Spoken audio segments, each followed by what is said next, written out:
Hello everyone, welcome back to my channel, and if you are new here, hi, my name is Natasha and it's fantastic to have you here. For today, we are going to be doing some crafting, and by crafting, I mean witchcrafting. So, I love thrifting. I go thrifting quite often with the husband, and I typically like to go and find things that I can reuse and make into something new. And this cabinet called my name. It screamed my name. It said, "Take me home." So it is not the most attractive looking cabinet right now. I have already tried to clean it as best as I can. So I know it's at least disinfected. So it has these cute little doors here, and I believe it was a spice rack at one point. So it has the metal little bar here to keep things from falling off. And if you can see, it's still a little, you know, grimy, but there's not much I can do about that other than keep blowing out the dust. And then it has these two little drawers here, and they're so cute. It can sit on your counter, or it has these fantastic little hangy things that I'm gonna hang on to my wall for. And they did put tape around these little nail or bump things. I'm gonna leave it there because, again, it's going against the wall, so I don't care. It's protecting the wall and it's protecting me from anything. So I asked myself, what can we do to make this a little bit more magical, a little bit more my style, yet keep the old-timey look? And that's where the paint comes in. So I have this Valspar Metals interior paint in gold from other projects, and so I thought maybe dry brushing it to make it look a little bit more antiqued, but like in a more gaudy way would be kind of fun.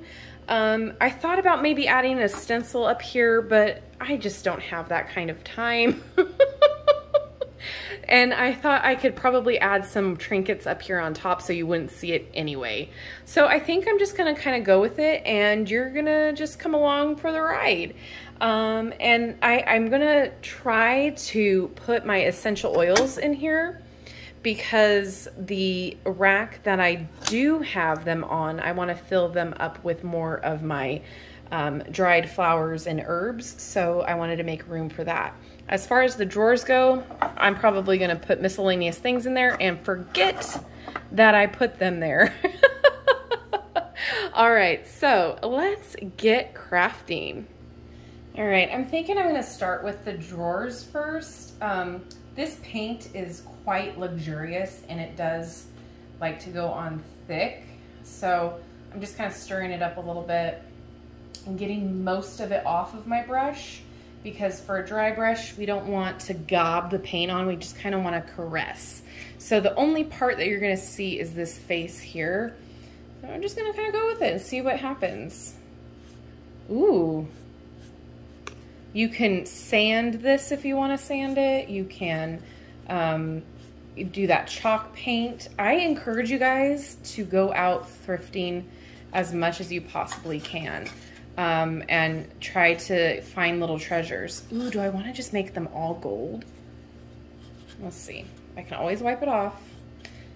I do want to get full coverage on that knob though. I don't like all of it that way. So I'm going to get a paper towel, wipe it off. Boop.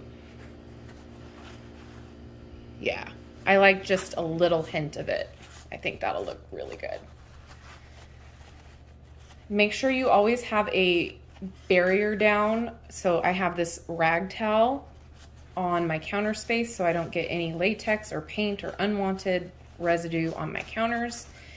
And yeah, that looks so much better. I'm gonna get that knob a little bit more. And I think what I'll do too is once this first coat dries, I will come back and just touch up that knob a little bit more. But yeah, oh, let's do the other one. And I'm still not going to put any more paint on this brush. It's saturated enough for this. I don't call myself an artist. I call myself an avid crafter. I do quite a lot of different DIY projects around my house.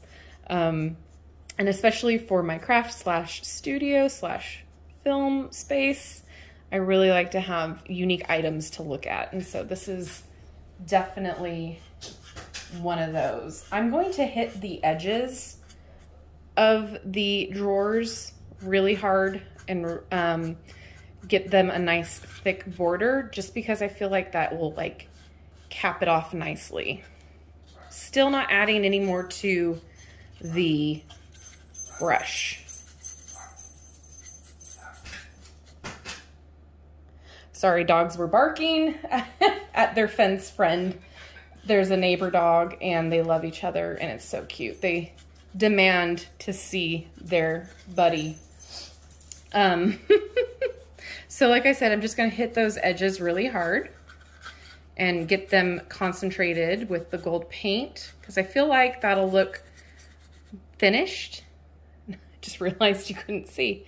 So we're just gonna hit it pretty hard. Again, I have not filled up that brush again with paint because there's enough on here to saturate. Cute. All right, so those are going across over here to dry. And now let's take a look at this guy. So there's a lot here that we could do. I'm not trying to be crazy gaudy. I might try to really get the detail here with the gold on these spindles and then again on the knobs. But as far as the face of the door, probably not gonna do too much saturation. I will think the edge up here and the edge up at the very top, the scallop, I might go a little harder with. But yeah, let's see how this works. I'm gonna actually dip my brush in a little bit more, just a smidge. You don't need to go crazy with the saturation. So let's see. I'll move the camera a little bit so you can kind of get more of a view of what I'm doing here.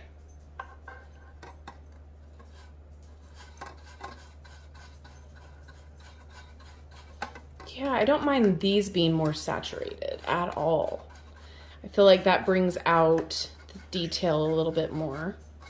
And I swear to gosh, this dog hair never fails. Yeah, look at how much more detailed it looks. I'm gonna try not to get that metal because I don't need that to be gold too. All right, I'm gonna sit here and finish the rest of the spindles and I'll come back when it's okay. There's a better shot. So this is what I've got so far. So I finished the spindles and then we've got some dry brushing along the side, and what we're going to do now, oh, we also have some dry brushing along the frame, but I'm gonna just paint the edges here. So make it a little bit more saturated like this guy, and then I'll show you the end result. All right, so here's that top part. I ended up going really more saturated on this top shelving part. I don't know why, but I just kind of go with what I feel at the moment. We'll see how it really turns out. But so far, I really like it. I'm gonna let it dry. I'm gonna go over it with another coat where the gold is, just to make those knobs more saturated, these more saturated, and the trim.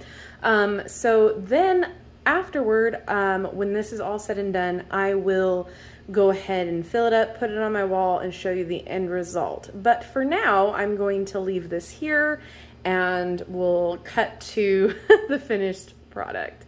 All right, guys, yay! And here is the finished cabinet. It matches really nice with my already established shelf over here.